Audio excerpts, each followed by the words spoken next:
Today, I want to talk to you a little bit about ChatGPT, some interesting things that I've been learning and doing and thinking about and being influenced on by other great minds like AI Daddy. And just in general, as I'm learning more about AI and ChatGPT, I want to show you some interesting things that I think you can put into play right now today that are going to help improve your ability to use this and augment your abilities as a human being. I think that's what AI is really all about. It's about augmentation of skills. In the same way that this augmentates us as human beings, AI has the ability to do that, but you have to know how to use it. So I'm going to show you a good example of using ChatGPT to see what type of results we can get. We are very used to dealing with Google. We're very used to working with personal assistants and asking them questions and getting results that might not be narrowed down enough for what we want. So I'd like to ask Google a question. And I want it to be a little bit difficult for Google to do. And I want you to see the difference in the results. So the question that I'm going to ask is, Google, what did the Buddha think of dimensions? So let's see what we get. Yeah, most of this is about the dimensions of enlightenment. And really quickly, we get out of what we're really looking for. But so now let's go over and let's ask ChatGPT 4 the same question, but I want you to do it in a very different way.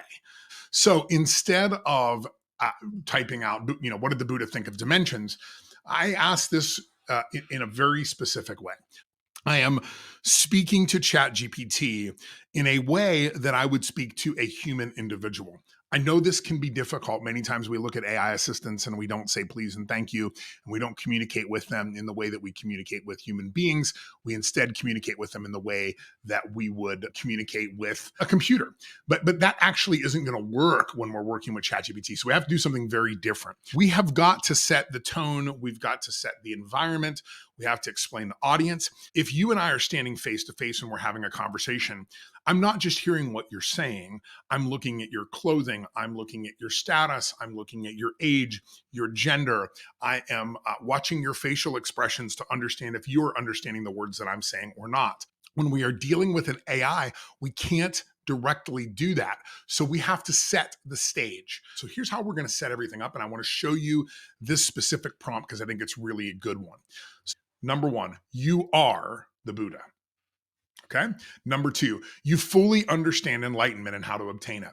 And then I'm telling it what it wishes to do. I'm saying, ChatGPT, what you should wish to do is to write 1,000-word poem about the dimensions. The audience for this poem, I have to explain who it is, who I want him to write this to. And then, now I've explained pretty thoroughly what I want, the format I want it in. I want a poem. I want how many words. I want you to be influenced by this. I want you to be acting as the Buddha. And then I ask two other important questions. Do you understand these instructions? If not, ask for further instructions. So you can see how long this takes, 10, 15 seconds. This is good. This is very good. I will tell you, I did this previously to test it, and this is not the same result. I changed a few words, and I got a completely and totally different result. I'm going to now explain to ChatGPT that I appreciate the work that it has done. I want to do that because I want it to understand it's doing the right thing. I want you to think about how long it would have taken me to write a poem. Number one, to read the book. Number two, to read everything about the Buddha. Number three, to research the audience. Number four, to get a poem that will rhyme. Number five, to keep it inside the word concentration that I've asked for. I want to just quickly show you this because I don't want you to misunderstand how much work goes into getting the right result. Let's take a look.